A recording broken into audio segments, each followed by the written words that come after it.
우리나라 속담에 은혜는 물에 새기고 원수는 돌에 새긴다라는 말이 있습니다. 이 말은 사람들이 은혜 받은 것을 쉽게 잊어버리고 만다는 말과 같죠. 로마의 철학자인 세네카라는 사람은 은혜를 감사로서 받는 사람은 그 빛의 처음 1회분을 갚는 셈이다 라고 말을 했습니다. 사람들은 이런 말을 합니다. 평생 그 은혜 잊지 않겠습니다.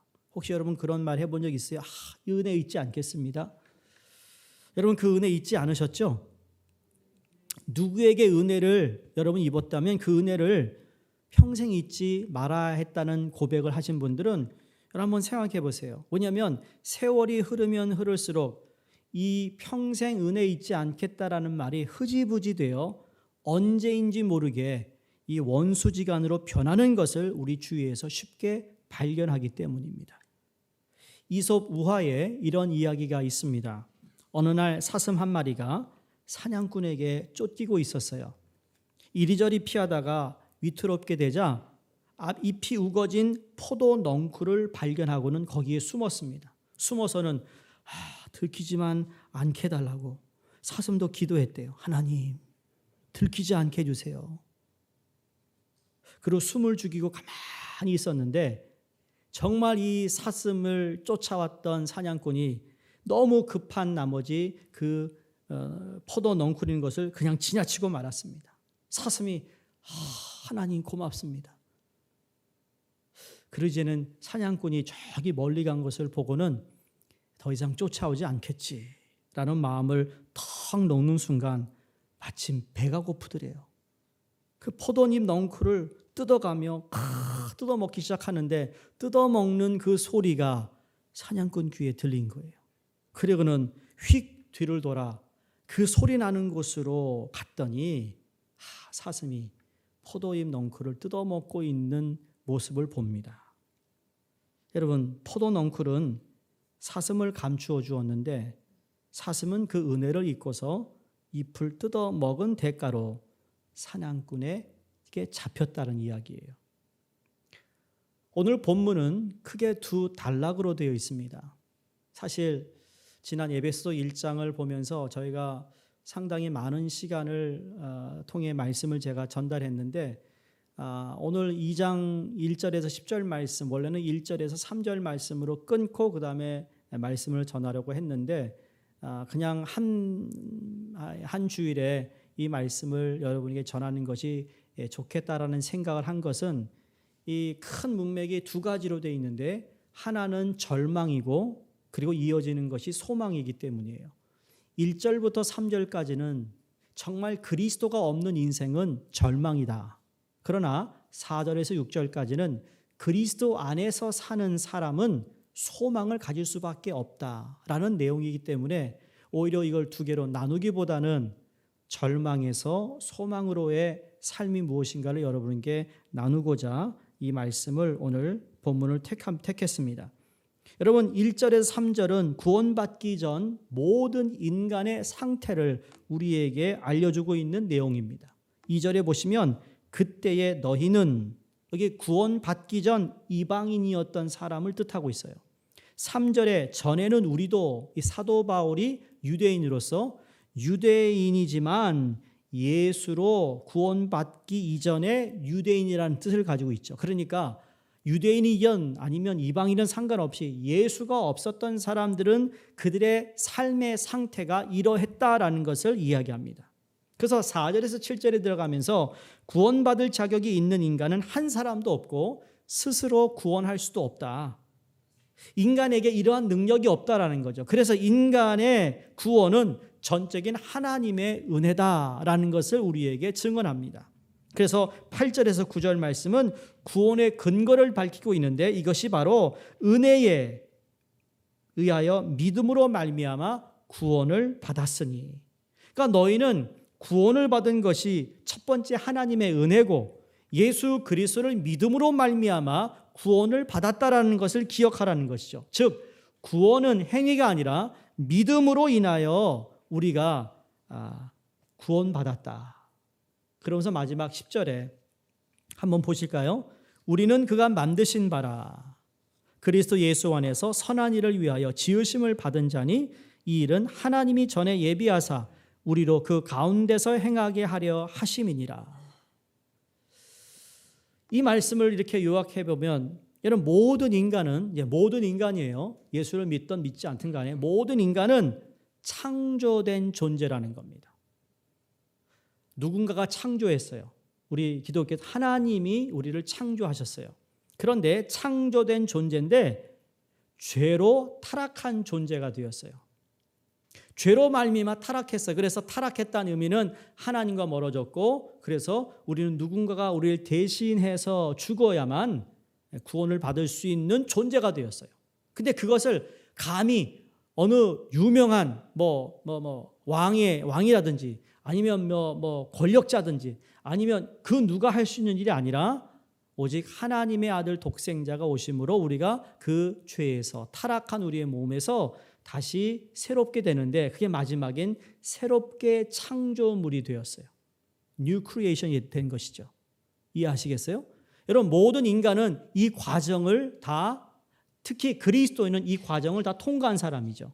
처음에는 창조된 존재인데 타락한 존재가 되어서 새로운 피조물로 다시 재창조가 되는 거죠. 이게 New Creation이에요. 보라 새 것이 되었도다. 이전 것은 지나갔으니 새 것이다. 새 창조물이 된 것이죠. 그러니까 성도 했을 때 모두 이 과정을 다 거친 사람들이 성도입니다. 왜 이 말씀을 드리냐면 여러분 어느 날 하늘에서 뚝 떨어진 존재가 아니라는 거예요. 인간이 진화되어서 오늘 같은 존재가 된 것이 아니라는 거예요. 과학에서 어디서 그런 얘기를 한다 할지라도 여러분 인간이 진화되지 않았어요. 하나님이 창조하셨다고요. 여기서 여러분 한 분 한 분을 하나님이 지으셨어요. 이게 하나님으로부터 지음받은 사람들이죠. 그 왜 하나님께서 우리를 새롭게 하셨습니까? 오늘 본문에서 아주 중요한 걸 밝히는데 선한 일을 위하여입니다. 여러분 구원의 목적은 선한 일을 위해 구원하신 거예요. 그러면 선한 일은 무엇일까요? 하나님의 일이에요.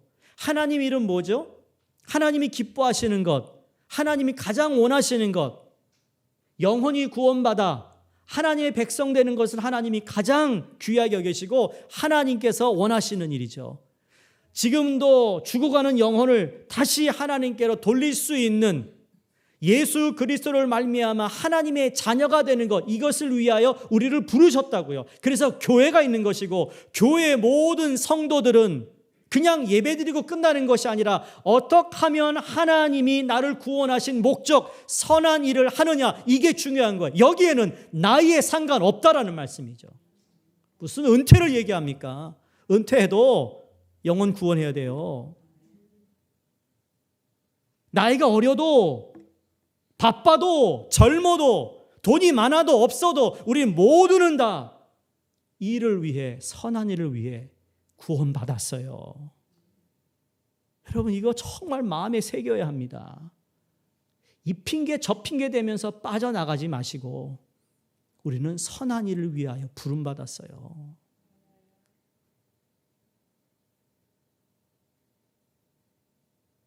간혹 은퇴했기 때문에 나 이젠 더 이상 상관 안 해. 여러분 그것처럼 목사 마음이 아픈 게 없어요. 내가 그러라고 가르쳤나? 내가 그러라고 설교했나? 할 정도로 말이죠. 나 다시 해야겠구나.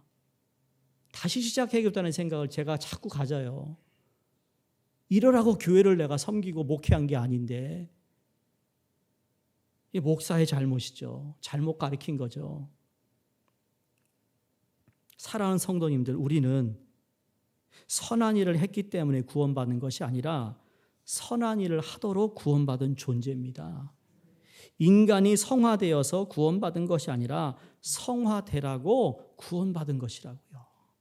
이것이 오늘 2장 1절에서 10절에서 밝히고 있는 내용입니다. 자, 이 절망에서 소망인데 그럼 우리가 절망이 어떤 모습의 절망인가를 알아야 소망의 소식을 전할 때 그게 소망인 것을 알거든요. 자, 그럼 절망이 어떨까? 1절을 보시면 그는 허물과 죄로 죽었던 너희를 살리셨도다. 여기에 죽었던 말은 육적인 죽음이 아닙니다. 이건 영적인 죽음으로서, 영적인 죽음은 다시 말해 하나님과 아무런 관계가 없는 사람을 의미합니다. 여러분, 떵떵거리고 사는 사람이라 할지라도 그 사람이 예수를 믿지 않고 하나님과 관계가 없는 사람이라면 영적으로 죽은 사람이에요. 여러분, 그 사람을 부러워하지 말란 얘기예요. 반대로 정말 버겁게 살아가고 있지만 그러나 하나님의 자녀로서 정말 나의 부르심에 선한 일을 하는 사람이라면 여러분, 그 사람은 영적으로 살아있는 사람으로, 영적으로 죽은 사람과 살아있는 사람이 다른 거예요. 내 외모에 보여지는, 겉으로 보여지는 모습은 하늘과 땅 차이의 모습이라 할지라도 하나님은 하나님과 관계를 맺고 있는 영적으로 살아있는 사람을 하나님의 백성으로 삼고 있다는 거죠. 이거에 대한 프라이드를 가지고 있어야죠. 그러므로 아무런 관계 없는 사람은 죽은 사람이에요. 미안하지만. 여러분, 묻고 싶습니다. 여러분, 영적으로 살은 사람입니까? 죽은 사람입니까? 살아있는 사람으로 교회를 다닙니까? 아니면 죽었는데 교회를 다니고 있습니까? 죽었으니까 살아나야 되는데 그걸 인식을 못하고 교회 다니는 사람도 없잖아, 있다라는 거죠. 그게 불쌍한 사람이죠. 그리스도를 믿기 전에 우린 다 죽었어요. 그게 오늘 1절의 말씀이에요. 근데 누가 우리를 살리셨습니까? 하나님이 우리를 살리셨어요. 4절 말씀에 긍휼이 풍성하신 하나님이 그랬습니다. 그런데 이렇게 우리를 살리셨는데 그럼 허물과 죄로 죽었던 우리의 모습이 도대체 어떤 모습이기에 우리는 죽었을까? 그걸 오늘 2절에서 말합니다. 중요한 건 그때에로 시작하죠. 그때는 어느 때인가? 이 세상 풍속을 쫓은 때를 말합니다. 이 세상의 풍속을 쫓았다고 오늘 말씀하잖아요. 이 세상은 하나님께서 창조하셨을 때 하나님 보시기에 좋았던 세상이에요. 그러나 인간이 하나님 말씀에 불순종한 이후에 세상은 타락의 길로 줄다름을 쳤고 하나님께서는 세상에 인간 지으셨음을 한탄하셨다라고 창세기 6장 6절에 기록하고 있습니다. 여러분, 세상 풍속은 하나님을 멀리하는 풍속에 물이 들어가고 있다라는 겁니다. 사람들은 점점 하나님과 멀어지는 행동을 일삼아 하고 있습니다. 로마서 1장에 보시면 그 내역들이 정말 적나라하게 다 기록되어 있잖아요. 왜 죄가 들어왔으며 왜 타락했으며 하나님 말씀이 임했음에도 불구하고 듣지 않았고, 거기 보면 예수를 믿는다고 하면서도 불순종했고 하나님이 가장 싫어하는 일들을 계속 반복하고 있습니다. 여러분, 우리가 예수를 믿는다고 하면서도 여전히 이 세상의 풍속을 쫓아가는 것이 있을 수 있어요. 그게 무엇인지 여러분은 말씀을 통해 비추어 볼 수 있어야 합니다. 여기에서 헤어나지 못하면 우리는 교회를 몇십 년을 다녀도 여러분 여전히 예수를 믿으면서도 이 세상의 풍속의 가치를 따라가는 참 모순된 그리스도인의 모습을 발견한다는 것이죠. 여전히 눈에 보이는 돈, 눈에 보이는 권력, 눈에 보이는 명예, 눈에 보이는 내 명분을 찾아다녀요. 예수님이 이 땅에 오셔서 그것을 만약에 얘기하셨다면 절대로 우리의 구원자가 될 수 없었죠. 여러분, 우리나라도 옛날부터 내려오는 풍속들이 있잖아요. 여러분 아마 가정에서 옛날에 예수를 믿지 않았을 때 이런 것을 따른 분도 있을 겁니다. 큰 바위돌을 향하여 절을 한다든지, 큰 동구나무에 막을 만들어 선앙당이라 하여 거기에다가 빌기를 했다든지, 물가에 가서 용왕이 있다고 거기에 절을 했다든지, 옛날에 다 그런 풍속이 있었어요. 집안에 성주단지를 모신다든지, 무당을 불러다가 구슬한다든지, 사람이 죽으면 묘를 정할 때 풍수지리를 통하여서 땅에 이것을 보고 한다든지. 여러분, 우리가 하나님 믿기 전에 따랐다니까요. 이것만 따랐나요? 여러분 가운데 밤에는 손톱 깎으면 안 돼, 어렸을 때 저희가 일본에 할아버지 가면 모를 이렇게 밤에 깎으면 큰일 났습니다. 그 어르신도 뭐 하나님을 믿지 않으니까 못 깎게 했습니다. 왜요? 그러면 왜요 하면 더 혼납니다. 옛날 어른들은 무슨 이유를 대라고 그래. 하지 말라면 하지 말는 거지. 그렇죠? 여러분도 가끔 그러시잖아요. 아이들이 물어요. 왜요? 그러면 뭐 왜 안 하는 거야? 하지 마. 우리도 모르게 젖어 있는 풍속들, 그걸 쫓았다라는 거예요. 두 번째, 공중권세 잡은 자들을 따랐다. 이전에 말합니다. 여러분, 이게 공중권세 잡은 자들은 불순종의 아들들 가운데서 역사하는 영들을 의미합니다. 중요한 건 불순종했기 때문에 거기에 악한 영이 틈을 타고 들어와서 더 불순종하도록 부채질하는 겁니다. 내가 불순종했다라는 자체를 여러분 가만 그냥 두시면 방치하면 안 돼요. 불순종한 것을 회개해야 돼요. 그래서 열리지 않도록 더 악한 영이 더 나쁜 것이 들어와 악 영향을 미치지 않도록 그걸 닫아버려야 되는 거잖아요. 마치 우리가 손에 크게 칼질하다가 비었어요. 크게 비었는데 이거는 그걸 방치해도 어떻게 됩니까? 심각하게 썩을 수도 있어요. 옛날에 도미니카 밭대회를 갔는데 기억하실 거예요. 밭대회 갔는데 그 사람들이 큰 칼로 이 사탕수수를 깎습니다. 다 잘라서 이걸로 하나로 다 사탕수수를 재배하고 그 다음에 그걸 보내는데 여러분 거기에 칼날에 비은 사람이 있었어요. 다리에. 이걸 몇 달 동안 약도 없고 아무것도 없는데 썩어 들어가기 시작하는 거예요. 여러분 그렇게 우리가 본눈에 보이지 않는다고 내 마음에 내 영적으로 그러한 모습이 우리 안에 있을 수 있다라는 거예요.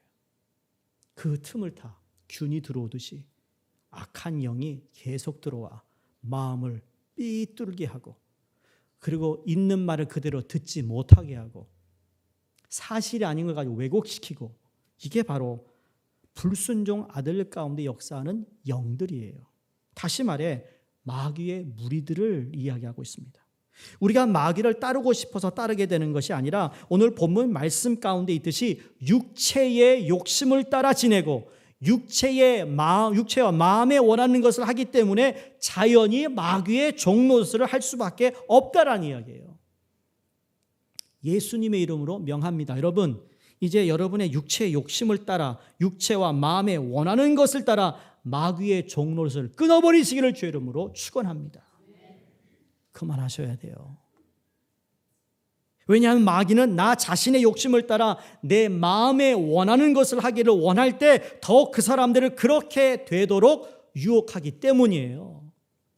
마귀의 유혹에 넘어가지 않는 사람은 없습니다. 그러므로 전에는 나 자신이 원하든 원하지 않던 하나님을 믿지 않을 때는 공중권세 잡은 자들을 따를 수밖에 없었던 것이죠. 그게 그때입니다. 마지막 그때 어떤 모습이었는가? 본질상 진노의 자녀였다고 3절에 말합니다. 죽어 마땅한 죄인들, 하나님 앞에 감히 설 수 없는 죄인들이 우리였어요. 누가 우리의 죽어 마땅한 죄를 용서해 줄 수 있는 능력을 가지고 있겠습니까?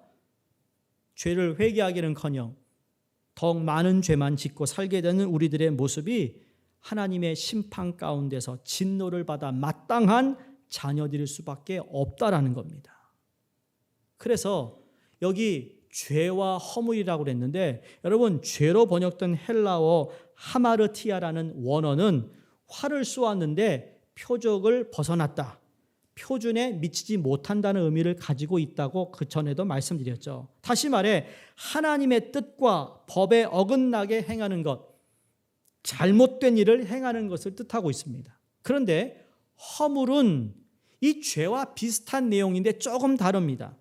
이 원어를 보면 정해진 경계선을 넘거나 바른 길에서 벗어난 것이라고 되어 있어요. 근데 더 쉬운 것은 더 쉽게 설명드리면 미끄러지다입니다. 미끄러진다. 겨울에 눈이 왔을 때 미끄러져요. 여러분 한국에서 목욕탕에 가면 그죠? 옛날에 목욕탕 생각나세요? 요새 우리 미국에서 사는 사람 목욕탕 가면 안 돼요. 왜? 때가 그렇게 많이 나온대요. 그 아저씨가 안 돼요. 혹시 미국에서 오셨어요? 안 돼요, 알아. 가지 마세요. 미끄러진대요. 미끄러지는 것. 이 허물은 미끄러지는 것인데, 여러분 목욕탕에 가면 사인이 있습니다. 뭐라고 써 있죠? 뛰지 마세요. 수영장 가면 뛰지 마세요. 왜? 물기가 있어 넘어지면 미끄러지니까, 다칠 수 있으니까. 그런데 수영장 가면서 나 미끄러져야지 가는 사람 없습니다. 목욕탕에 옷 갈아입고 나 들어가는 나 미끄러져야지 그런 사람 없어요. 조심을 하는데도 미끄러질 때가 있어요. 그래서 허물은 의도적인 죄라기보다는 자신이 가지고 있는 나약함 때문에, 약하다라는 것 때문에, 내 약점 때문에 무너지는 수동적인 실수라는 측면이 강한 그런 죄를 가리킵니다. 그래서 미끄러진다. 이해하시겠습니까? 죄는 분명히 정확해요. 팩트예요. 근데 내가 미끄러지고 싶지 않은데도 불구하고 내가 관리를 못해. 내가 예방을 하지 못해. 내가 깨어있지 못해. 내 마음을 잘 다스리지 못해서 나약함 때문에 미끄러지는 거예요. 여러분 가운데 그 어느 한 가지 때문에 잘 미끄러지는 것이 있으신가요? 예를 들어 구원과는 아무런 연관이 없는 것이지만 여러분 왜 교회를 다니면서 술과 담배에 대한 이야기를 왜 이야기를 할까요? 왜냐하면 술과 담배를 끊지 않으면 그것이 나의 약점이 되어 그 정리가 되지 않으면 그것 때문에 허물이 될 수 있기 때문이에요. 그 약한 부분 때문에 하나님 앞에서 허물이 될 수 있다니까요. 사람마다 다 약한 부분이 있어요. 어떤 분은 이성에 굉장히 약한 사람이 있을 수 있습니다. 그래서 여러분에게 미리 말씀드리지만 여러분 교회 내에서 남자 성도와 여자 성도님 우리 교회 참 잘하시고 있다고 생각해요. 근데 제가 다시 당부드리는 것은 좀 철저하게 예의를 지켜서 지나치게 친근감 있게 대하지 않기를 바라는 겁니다. 안 해도 될 말, 과도한 농담하는 것 절제할 필요가 있어요. 왜? 미끄러지면 안 되기 때문에. 이건 남자 성도, 여자 성도끼리도 마찬가지입니다. 친해지면 우리도 모르게 말 실수를 해요. 친해지면 나도 모르게 말을 그냥 뱉어낼 때가 있어요. 그게 허물이 된다니까요.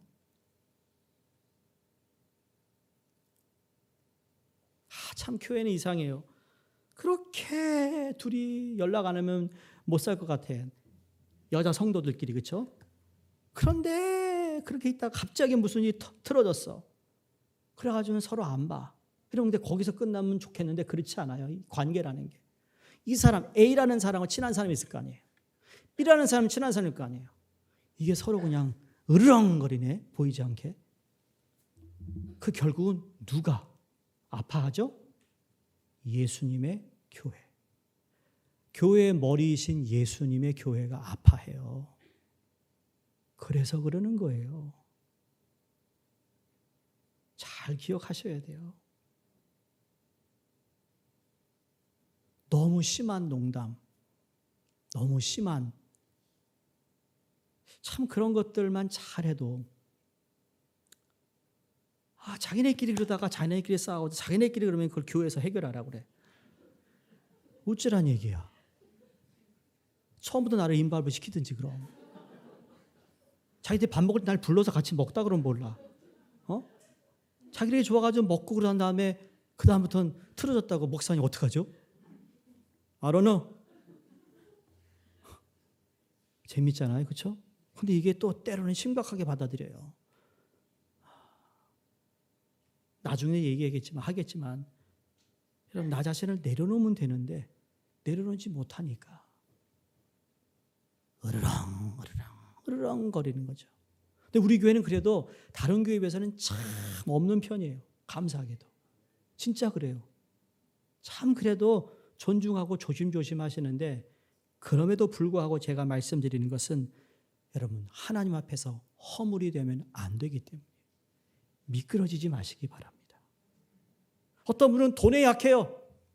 아니야, 대부분이 돈에 약해요. 다 돈에 약해. 어떤 분은 권력에 약해요. 명예에 약해요. 여러분과 제가 나도 모르게 잘 미끄러지는 것이 있어요. 그것이 무엇인가 잘 생각하셔서 미끄러지지 않게 단단히 말씀과 기도로 붙잡아 매시는 여러분과 제가 되기를 주의 이름으로 축원합니다. 자, 그래서 그리스도가 없는 삶이 이런 절망인데 이제 4절 들어오면서 그리스도가 있는 삶의 소망으로 전환되는 것이 4절부터 시작입니다. 4절 읽습니다. 긍휼이 풍성하신 하나님이 우리를 사랑하신 그 큰 사랑을 인하여. 아멘. 우리 한글 성경의 번역에는 없지만 이런 원어 성경과 영어 성경에 보면 이 접속사가 있습니다. 자, 3절을 제가 다시 읽어드립니다. 육체와 마음에 원하는 것을 하여 다른 이들과 같이 본질상 진노의 자녀이었더니, 여기에 접속사가 들어가는데 그러나 긍휼이 풍성하신 하나님으로 시작됩니다. 왜 한국 성경에서는 이걸 뺐는지 모르겠습니다만, 그러나 그런 너희들의 절망적인 삶이었어. 아무도 구원할 수 없어. 너는 이것은 끝이야, 멸망이야. 그러나 긍휼이 풍성하신 하나님이 우리를 사랑하신 그 큰 사랑으로 인하여. 지금 사랑이 지금 몇 번 나는지 몰라요. 여러분, 우리 인생의 전환이 언제 이루어질까요? 터닝 포인트가 언제 올까요? 어떠한 때 인생의 전환이 벌어질까요? 오늘 그걸 사도 바울이 우리에게 잘 설명하고 있습니다. 다시 보세요. 2절에 그때에, 아까 설명했죠. 그때는 세상의 풍속을 따랐어요. 공중권세 잡은 자들을 따라갔어요. 우린 진노의 대상이었어요. 그때에 너희는 바로 믿지 않는 이방인들, 너희들. 그 다음에 3절에 전에는 우리도, 사도 바울이 믿는 유대인들. 야, 유대인인데 너희들이 예수를 믿지 않았을 때는 이방인과 똑같은 거 알아? 근데 예수를 알지 못했을 때 너희들의 희망이 없어서 라는 이야기를 하면서 4절에서 긍휼이 풍성하신 하나님이 우리를 살리셨다. 누가 살리셨어요? 하나님이. 자, 그런데 2절에서는 너희, 3절에서는 우리, 이게 주어였는데 4절에 들어오면서 하나님이 주어가 될 때 소망의 전환이 이루어진다는 거예요. 이 돈 내 거, 우리 거 아니야, 하나님 거 할 때 여러분 전환이 있는 거예요. 거기에 변화가 있는 거예요.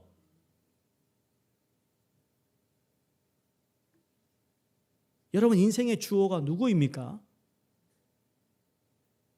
성경을 그대로 이런 팩트를 전달하면 여러분, 우리에게는 나의 나라는 주권이 없어요. 원래는 없어요. 없다고 그래요. 왜? 내 주인이 예수님이기 때문에. 아멘. 크게 한번 조심하세요. 왜냐하면 진짜 그러냐고 묻고 싶거든요. 지금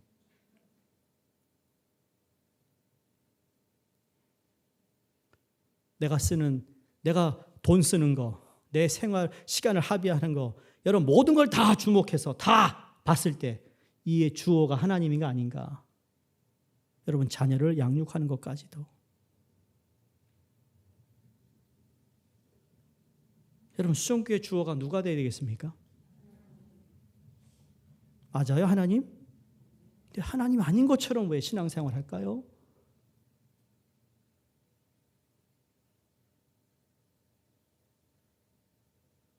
그리스도인은 삶의 주어가 바뀐 사람인 줄로 믿습니다. 그렇게 바뀌기를 소원합니다. 성도님들의 삶의 주어가 정말 누구인지 되돌아볼 수 있기를 바랍니다. 이게 바뀌지 않는 한 내 안에 변화는 이루어지지 않습니다. 왜? 여전히 나로 꽉 차 있기 때문에, 내 것으로 채워 있기 때문에. 그리스도인의 능력은 나를 확장하는 데 있지 않고 나를 부인하는 데 있어요. 너희가 나를 따르려면 뭐라고 그랬죠? 너희 자신을 부인하고 너의 십자가를 지고 나를 따르라 그랬어요. 철저한 내려놓음이에요. 내려놓지 않으면 아무것도 안 변해요. 그래서 우리는 하나님 앞에 설 때마다 하나님 내게 긍휼을 베풀어 주세요. 미국 교단의 기도책을 보면 거기에 나오는 하나님 내게 긍휼을 베풀어 주소라는 기도의 글들이 많이 나오는 가운데 그게 아주 간단한 겁니다. Lord have mercy on me.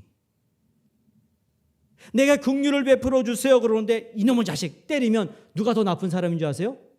때린 사람. 내가 지금 긍휼을 구하고 있는데 나쁜 자식 긍휼을 구하는데 이 나쁜 일 했다고 때리는 그 사람이 더 나쁜 사람이 되는 거예요.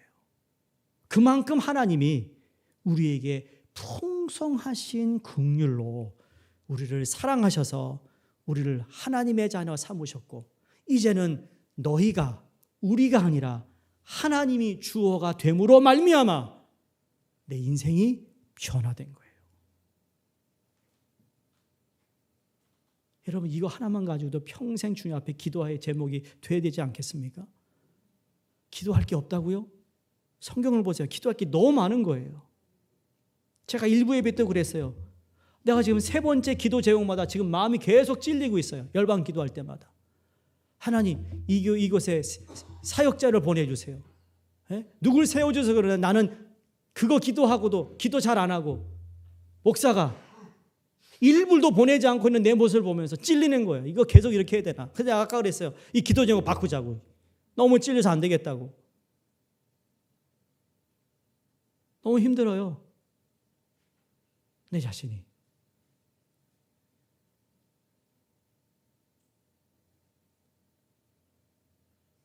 긍휼이 필요하지 않은 사람은 이 세상에 아무도 없습니다. 하나님의 긍휼이 풍성히 임해야 되는 줄로 믿습니다. 근데 감사하게도 그 긍휼이 우리 예수 그리스도로 말미암아 우리에게 임했어요. 하나님이 주어가 되셔서 그래 이제는 너희가 그때에 세상의 풍속을 따라 살았고 공중권세 잡은 자들을 따라갔고 그리고 너희가 진노의 대상이었는데 그러나 하나님의 풍성하신 은혜로 말미암아 예수 그리스도를 너희들에게 보냄으로 말미암아 우리에게 어떤 전환이 일어나는가 3가지입니다. 그것이 오늘 말씀의 3개의 동사로 표현하고 있는데 첫 번째가 5절에 허물로 죽은 우리를 그리스도와 함께 살리셨고 두 번째 또 함께 일으키사 그리스도 예수 안에서 3번째 하늘에 앉히시니 다시 말해 살리셨고 일으키셨고 앉히셨습니다. 누구를? 예수 그리스도를. 근데 예수 그리스도만 그렇게 한 것이 아니라 예수 그리스도를 믿고 있는 모든 사람들에게 똑같이 살리시고 일으키시고 3번째 앉히셨어요. 여러분 이 3가지는 하나님께서 예수 그리스도를 통하여 역사하신 가장 중요한 사건인데 첫 번째로는 살리셔서 부활이란 얘기예요. 두 번째 일으키셨다는 얘기는 하나님이 예수 그리스도를 승천하게 하셨어요. 3번째 앉히셨다라는 것은 우리가 사도신경에 보면 장사한 지 사흘 만에 죽은 자 가운데서 다시 살아나시며 하늘에 오르사 전능하신 하나님 우편에 어떻게 했어요? 앉히시다. 앉게 하셨어요. 잘 들으세요. 우리는 그냥 영적으로 죽었는데 살리신 것으로 끝난 게 아니에요. 예수를 믿는다라는 건 하나님이 내 삶에 이제 주어가 됐다는 의미는 나를 죽음 가운데서 살리셨어요. 믿으시죠? 두 번째, 나를 다시 들러 올리세요. 승천케 하세요. 그거는 이 땅에 살지만 영어로 above the earth예요. 내가 이 땅에 살지만 땅을 밟고 살고 있지만 내 삶의 가치와 내 삶의 목적과 내가 가지고 있는 모든 삶에 어디에 하늘에 두고 사는 거예요. 3번째, 오른편에 앉히셨다는 것은 통치자예요. 만물을 다스리는 거예요. 근데 하나님과 함께 만물을 다스리는 통치자로 우리를 함께 그 배열에 서게 하셔서 이제는 이 땅에 살지만 하나님의 가치관으로 이제 이 땅을 다스리며 이 땅에 하나님의 말씀이 전파되기를 소원하며 살아가는 존재로 우리를 바꾸셨다는 이야기죠. 그런데 여전히 우리 이 땅에 미련을 두고 이 땅에서 뭔가 하기 위해서 내 명예와 내 권력을 위해 살아간다면 여러분, 그 사람은 아직도 하나님이 그 인생의 주어가 되지 못했다라는 거예요. 성도님들, 이건 놀라운 사실이 아닐 수가 없는 것이, 우리가 그리스도와 함께 앉혔다라는 것, 그리스도와 함께 하늘에 앉는다는 것은 만물을 통치하시는 성자 예수님과 함께 하나님의 오른편에 앉는다는 말입니다. 그런 의미에서 우리는 항상 하나님 편에 서야 되는 거예요. 이 땅에서 뭐가 맞다, 법이 맞다 이렇다 하더라도 하나님의 말씀이 맞지 않다면 아니다고 말할 수 있는 사람이 되어야 된다는 거죠.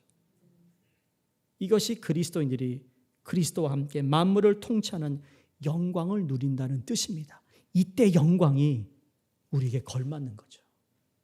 말만 그렇게 팬시하게 한 것이 아니에요. 그 영광을 누릴 수 있게 하신 거예요.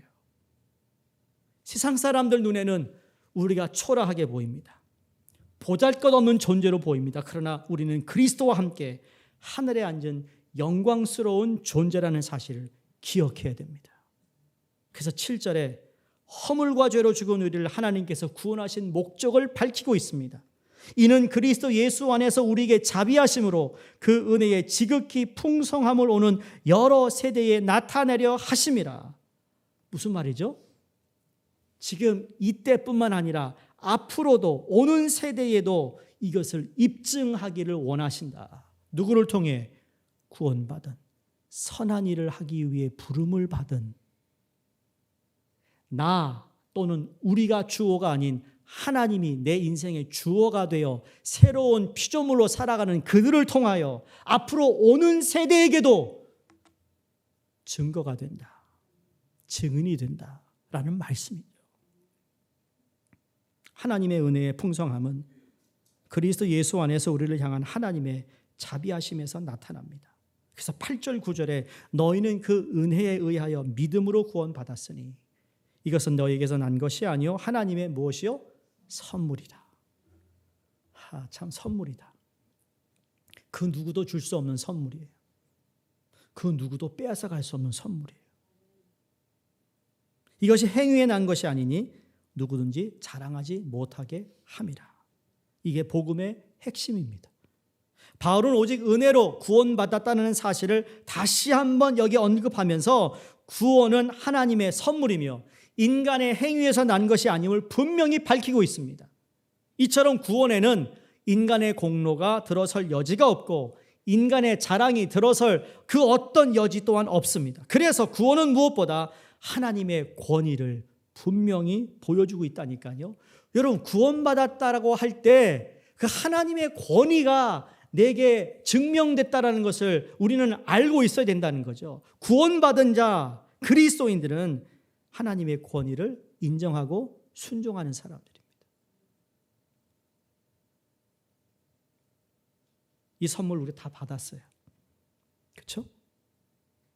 받은 선물을 이제는 다른 사람도 이 구원의 선물을 받을 수 있도록 우리가 그 일을 위해 최선을 다해야 될 줄로 믿습니다. 10절을 보십니다. 마지막에 여기에 우리는 누굴까요? 이방인이든 유대인이든 헬라인이든 예수 그리스도 안에서 이제 하나님이 우리 인생의 주어가 되신 우리는 그가 만드신 바라 그리스도 예수 안에서 선한 일을 위하여 지으심을 받은 자니 이 일은 하나님이 전에 예비하사 우리로 그 가운데서 행하게 하려 하심이니라. 여기 중요한 단어가 만드신 바로입니다. 우리는 그가 만드신 바라. 헬라어 포이에마라는 단어인데요. 본래는 만들어진 것 또는 이루어진 것을 뜻하고 있어요. 여기 포이에마는 공예가나 또는 장인이 무언가를 만든 작품을 뜻하고 있습니다. 바울은 하나님께서 그리스도 안에서 구원하신 그리스도인 개개인이 하나님의 포이에마 작품이라고 이야기하고 있습니다. 우리는 그가 만드신 작품이다. 믿으세요? 여러분 한 분 한 분이 하나님의 작품이라고요. 여러분이 그걸 인정하든 간에 그것 때문에 우리가 힘들어하잖아요. 내가 무슨 작품이야. 나 이것도 못해. 저 사람 보니까 너무 잘한다. 난 이렇게 못하지. 저 사람 저렇게 막 꾸미지도 않으면 참 멋있다. 나는 이렇게 꾸며도 이렇게 멋있지 않을까? 그런 생각할 수 있잖아요. 노골적으로.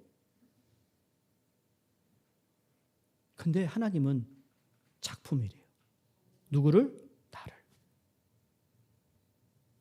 여러분 어린 자녀 있을 때 말이에요. 걔네들이 이제 학교를 처음 갔어요. 갔는데 가면 쇼앤텔도 해요. 쇼앤텔하면 자기가 좋아하는 거 가지고 나가잖아요. 물건 가지고 가서 얘기하는 거예요. 들어보면 참 저게 얘기라고 하나? 이게 무슨 얘기야? 더듬거려 나오는데. 그건 이해가 돼. 근데 미술 시간에 그림을 그려왔어요. 그림을 왔는데 딱 보니까 이게 무슨 그림인지 모르겠어요.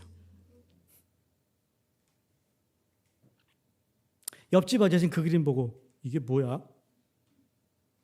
근데 그 부모는 뭐라고 그러죠? 얘가 피카소에 뭔가 필이 있나 본데. 왜 그러죠? 내 작품이니까 멋있는 거예요. 그 아이가 무슨 그림을 그려와도 작품인 거예요. 그래서 뭐 하죠? 부모님들이 다 철을 해놔요. 뭐 하나. 나중에 걔 보여주려고. 그럼 걔가 뭐라고 그러죠? 제발 버리라고 그래요. 그걸 왜 보관해 놓냐고. 창피하다고. 근데 부모는 작품인 거예요. 하나님 우리를 보실 때 작품인 거예요. 어쩜 그렇게 멋있니? 어쩜 그렇게 이쁘니? 어쩜 그렇게 참 나를 닮았니? 여러분 작품이에요. 이게 포이에마. 이 헬라어 이 작품이라는 단어를 좀 기억하세요. 당신은 포이에마야. 이게 더 멋있잖아요. 그렇죠? 뭐 우리가 유식한 것 같아. 하나님의 작품, 만드신 것. 그러니까 우리는 여기서 우리는 너는 그러지 않았어요. 우리는 단수형이 아니라 복수형을 사용하고 있어요. 다시 말해 한 사람 한 사람 개인뿐만 아니라 그리스도인의 공동체인 교회 역시 하나님의 작품이라고 말씀하고 있어요. 여러분 이 작품을 뭉개지 맙시다. 여러분 이 작품을 마음대로 우리가 헐뜯거나 비하시키거나 여러분 욕하거나 그러지 않기를 바랍니다. 왜? 하나님의 작품이기 때문에. 아무리 친한 사람이라도 그 여러분 아이가 그림 보고 이게 뭐야? 그러면 기분 좋아요? 안 좋아요? 안 좋아. 하나님 기분 안 좋아해요. 안 좋아한다니까요. 구원받은 그리스도인을 가리켜 하나님의 작품이라고 하는 이유.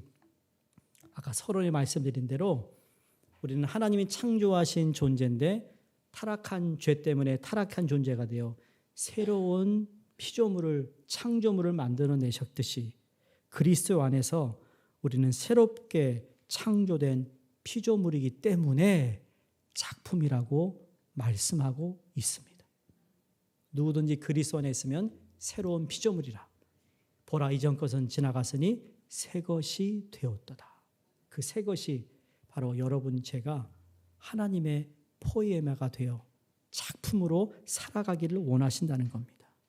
이제 우리 모두는 하나님이 만드신 포이에마로 하나님의 구원 사역으로 만들어진 새로운 피조물이라는 사실을 기억하시고 세상살이에 치여서 우리가 하나님이 만드신 이 포이에마라는 점을 기억하지 못할 때가 있는데 그래서 무기력하게 살아가는 것이 아니라 다시 하나님의 말씀으로 돌아가 하나님이 오늘 선포하신 이 말씀을 근거로 하나님의 은혜로 하늘에 앉은 영광스러운 존재임을 늘 기억하기를 바랍니다.